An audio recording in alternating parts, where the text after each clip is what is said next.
Hello everyone, welcome to BK blogs 34। हामी अहिले Suzuki driving इन्स्टिट्युटमा छौँ। यहाँ ट्रायल दिनेहरूको आज बिहानमा मर्निङमा सिक्ने कार्यक्रम भइरहेछ। प्लस मैले पनि 15 मिनट्सको कोर्स लिइसकेँ, सिकिसकेको छु। अनि भोलि पनि मेरो ट्रायल हो भोलि हैन। फाइनल्ली भोलि बिहान पनि म आएर अलिकन सिक्छु। उतातिर कारको ट्रायल दिने, यता चाहिँ अहिले नयाँ बाइक सुपर स्प्लेन्डर बाइकहरू आएको छ ट्रायलको लागि हैन। एकदम सजिलो खज्योस्, बाइकहरू एकदम फ्रेस के, बाइक फ्रेस छ। हल्का उकालोमा चाहिँ क्लच प्लेट चाहिँ एकदम माथि छ, ध्यान दिनुपर्ने हुन्छ है। त्यो भएर हेलो ब्रदर, कम्प्लिट भयो 15 मिनट। भोलि हो ट्रायल ल, गुड। भोलि मेरो पनि हो। Thank you same to you. Plus मैले यहाँ भ्लगहरू नि बनाउँछु के, त्यही भएर यो चाहिँ कारहरूको गाडीहरू पनि एकदम नयाँ नयाँ छ है। बाइकको ट्रायल दिन चाहनुहुन्छ भने एकान्त कुनाबाट नयाँ बाइक, फ्रेस बाइक छ, एकदम छिटो फोर्म भर्नुहोस् हैन। छिटो आउनुहोस्, दिनुहोस्। कन्डिसन राम्रो छ के, पछि फेरि कन्डिसन एकदम तपाईँको बिग्रिँदै जान्छ अनि मान्छेहरू बाइक राम्रो भएन अनि मेकानिकल समस्या देखाएर फेल भयो भन्छन् कि हैन। त्यो भएर चाहिँ छिटो गर्नु हैन। मेरो त अब भोलि ट्रायल छ।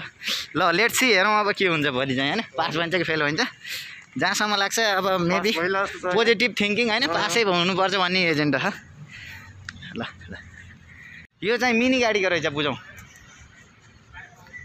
फोटो भिडियो खिच्न मनाइ छ भने हतार केही फरक पर्दैन। यो मिनी गाडीको ट्रायल दिने ठाउँ रहेछ, राम्रो छ एकदम। सुजुकी ड्राइभिङ इन्स्टिट्युट एकदम राम्रो छ क्या, नेपालकै टप भनेर मानिएको छ अहिलेलाई। गाडी चाहिँ एकदम राम्रो रहेछ क्या। गाडीहरू त हामी त लक्की हो। अब लेट्स सी, भोलि पनि बिहान आएर सिक्नुपर्छ यार।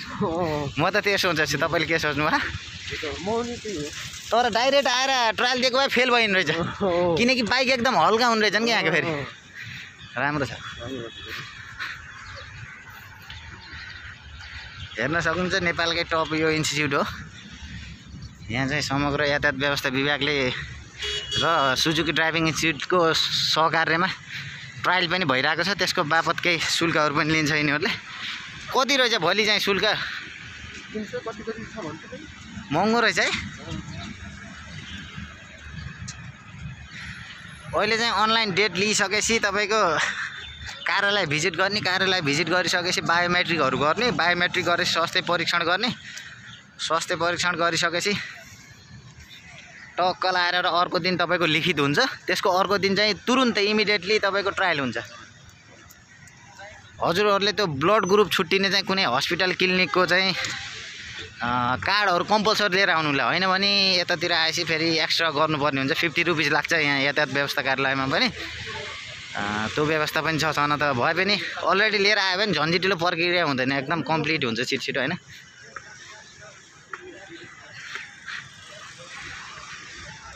ल हेर्न सक्नुहुन्छ, यस्तो छ यहाँ।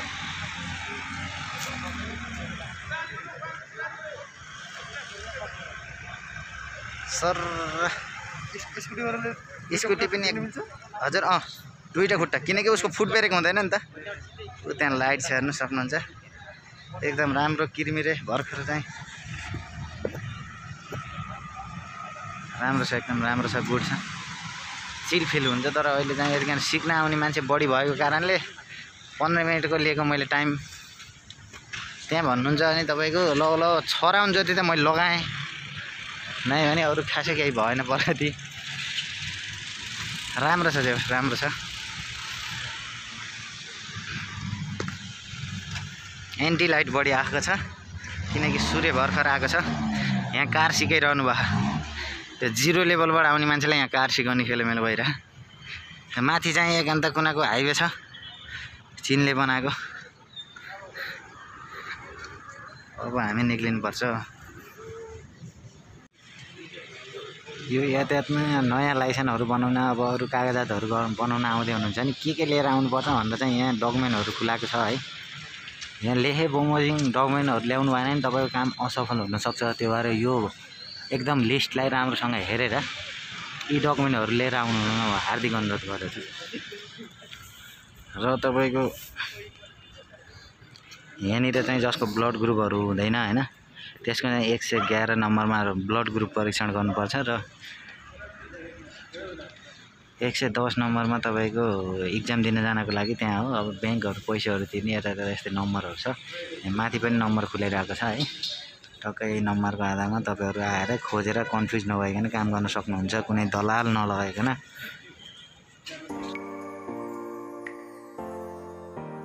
यो सिक्ने ठाउँ ड्राइभिङ इन्स्टिट्युटहरू सिक्न सकिन्छ। आज मिति 2069 साल 9 महिना 22 गते हामी एकान्त कुनाको सुजुकी ड्राइभिङ इन्स्टिट्युटमा बाइकको आज ट्रायल छ त्यहाँ। त्यो भएर हामी त्यहाँ जाँदैछौँ। अनि आज हाम्रो ट्रायल भएको हुनाले अलिकति छिटो जाँदैछौँ, किनकि त्यहाँ यताउता नामहरू हेर्नुपर्ने हुन्छ, रजिस्ट्रेसन नम्बरहरू हेर्नुपर्ने हुन्छ है। त्यहाँ अलिकति गएर छिटो गएर सिक्नु पनि पाउँछ, सिक्नु पनि पर्छ भनेर जाँदैछौँ हामी। लेफ्ट हेर्दै गर्नुहोस्।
कमेन्टमा रिप्लाई गर्छु के गर्नुपर्छ, कसो गर्नुपर्छ भनेर है।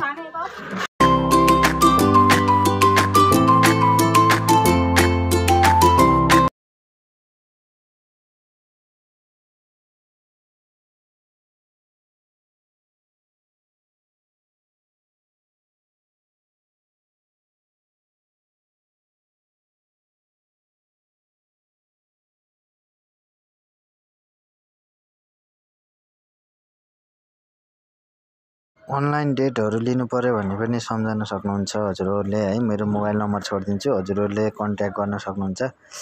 म अनलाइन फर्म भर्ने, डेट ल्याउनेदेखि लिएर हरेक कामहरू गरिरहेको हुन्छु।